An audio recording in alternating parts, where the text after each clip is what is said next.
एक और जहां पूरे राज्य में महाराष्ट्र दिवस और श्रमिक दिवस का उत्साह मनाया जा रहा है, वहीं दूसरी ओर अमरावती जिले की तिवसा पंचायत समिति के बाहर महात्मा गांधी रोजगार गारंटी योजना के तहत कार्यरत श्रमिकों ने अपने वेतन भुगतान में विलंब को लेकर तीव्र नाराजगी जताई।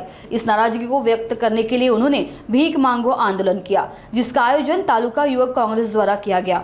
तिवसा पंचायत समिति के सामने युवक कांग्रेस के नेतृत्व में मनरेगा श्रमिकों ने वेतन न मिलने के विरोध में भीख मांगो आंदोलन किया। श्रमिकों ने कटोरे लेकर हमें वेतन नहीं तो भीख ही दे दो के नारे लगाए। सैकड़ों श्रमिकों ने हिस्सा लिया। युवक कांग्रेस ने सरकार की असंवेदनशीलता पर सवाल उठाते हुए तत्काल भुगतान की मांग की। ग्रामपंचायतमधून बोलतो, आम्हाला कमीत कमी 6 महिन्यापासून रोजगार हमीचे पैसे मिळालेले आहेत आणि आमची परिस्थिती बिकट आहे की आमच्या लेकरं बाळा उपास मारायची पाळी आलेली आहे। तरी या सरकारनं आम्ही काय करावं हे आम्हाला समजत नाही। 2 वेळा निधी दिलेला आहे तरी त्यांनी काही अजून उपाय केलेला नाही। फक्त विकत घेते 15,000 पैसे येते, 15,000 पैसे येते, त्याच्यानंतर पैसे आले नाही। त्यानंतर आम्ही काहीतरी उपाय करून तीव्र आंदोलन करण्याचा इशारा देतो। मागच्या वर्षी जानेवारीपासून आम्ही विहिरीचे बांधकाम केले आहे। इकडून तिकडून उधार पाधार करून दुकानदारापासून मटेरियल घेऊन बांधकाम केले आहे गावातल्या कास्तकारांनी आणि तालुक्यातली कास्तकारांनी। अजून मागच्या वर्षी पेरणीसाठी ते पैसे कामी नाही पडले। आता याही वर्षी तो पैसा भेटून नाही राहिला। आता कास्तकारांना 12 महिने होऊनही जास्त दिवस झाले तरी आतापर्यंत त्यानं काय करायला पाहिजे? आता जीव द्यायला पाहिजे त्यानं, कुठून पैसा आणावून कुठून आपलं पेरणीचं हे ते करा। कसा तरी इकडून तिकडून करून उधार पाधार करून मटेरियल आणून विहिरी बांधल्या, अजून त्या विहिरीचे पैसे भेटत नाही आहे। एक तर सरकारनं आता आम्हाला आत्महत्या करायचं परमिशन द्यावं, नाही तर आमचे राहिलेले पैसे पुरेचे पुरे लवकरात लवकर द्यावे। मी महाराष्ट्र दिन कामगार दिनी आज तिवसा तालुक्यातील काँग्रेस आणि महाराष्ट्र रोजगार हमी योजनेतील लाभार्थ्यांनी मिळून आम्ही एक भीक मागो आंदोलन केलं।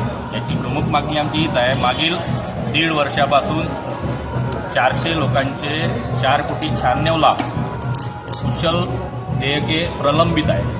शेतकरी मेटाकुटीस आला आहे, कष्टकरी मेटाकुटीस आला आहे। येणाऱ्या महिन्याभरात नवीन पेरणीचा सीझन सुरू होणार आहे। परिस्थिती इतकी बिकट आहे, 4,96,00,000 विहिरीचे, 1 ते 1.5 कोटी वृक्ष लागवडच्या मजुरांचे, 1 ते 1.5 कोटी घरकुलांच्या मजुरांचे, हे इतके सर्व प्रश्न 1.5 वर्षापासून पैसे प्रलंबित आहे। या प्रलंबित प्रश्नासाठी आज आम्ही सरकारला जागा करण्यासाठी, सरकारचा निषेध करण्यासाठी हे भीक मागो आंदोलन केलं। या भीक मागो आंदोलनातून जर या 8-10 दिवसात या सर्व लाभार्थ्यांच्या खात्यावर जर पैसे जमा झाले नाही तर याहीपेक्षा भविष्यात तीव्र आंदोलन राहील। ही आमची आज इथं सूचना वजा इशारा आहे। या विभागाच्या आमदारांनी मार्च बजेटच्या अधिवेशनामध्ये या प्रलंबित प्रश्नाकडे चकार शब्दही काढला नाही, त्या आमदाराचा सुद्धा आम्ही या ठिकाणी निषेध करतो।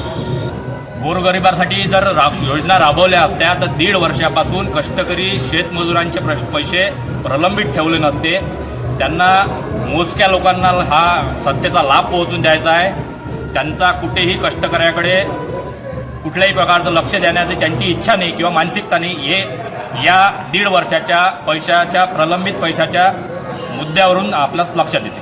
पुढच्या 8-10 दिवसात जर यांनी याच्यावर काही तोडगा उचलला नाही तर याहीपेक्षा सर्वजण बसून आम्ही याहीपेक्षा काय तीव्र करता येईल तर आम्ही सगळा विचार करून आपणास कळवू। 1 मे 2025 रोजी तिवसा तालुका युवक काँग्रेस पक्ष संघटनेने तिवसा पंचायत समितीसमोर मनरेगाच्या अकुशल आणि कुशल प्रलंबित निधीसाठी आंदोलन केलं। मनरेगा अंतर्गत तिवसा पंचायत समितीमध्ये जी कामं झालेली आहेत ग्रामपंचायत यंत्रणेमार्फत, त्याच्यामध्ये साधारणपणे 4 कोटी रुपये कुशल निधी, वैयक्तिक कुशल आणि साधारणपणे 74 लाख अकुशल निधी हा एवढा प्रलंबित आहे। सदर निधीची मागणी शासन स्तरावर वारंवार केली गेलेली आहे, वरिष्ठ स्तरावर कळवली गेलेली आहे आणि सदर निधी आपल्याला प्राप्त होण्याबद्दल सकारात्मक प्रतिसाद सुद्धा आपल्याला वरिष्ठ स्तरावर मिळालेला आहे। याची पूर्ण कल्पना आंदोलकांना दिलेली असल्यामुळे आंदोलन हे अतिशय शांतपणे पार पडलं। आंदोलनादरम्यान कोणताही अनुचित प्रकार घडला नाही। मात्र तालुक्यामध्ये मजुरांच्या ज्या मागण्या आहेत, युवक काँग्रेसमार्फत त्या मागण्या आंदोलनाच्या माध्यमातून आमच्याकडे पोहोचल्या आणि मजुरांची मागणी, त्यांची भावना ही आम्ही आंदोलनाच्या माध्यमातून प्राप्त झालेली वरिष्ठ स्तरावर नक्कीच याच्यामध्ये कळवू आणि या बाबतीत मागणीचा वारंवार पाठपुरावा करू आणि निधी प्राप्त झाल्यानंतर कोणताही विलंब न करता मजुरांच्या खात्यामध्ये तो त्वरित पोचता होईल याची आम्ही दक्षता घेऊन निधी वितरित करू.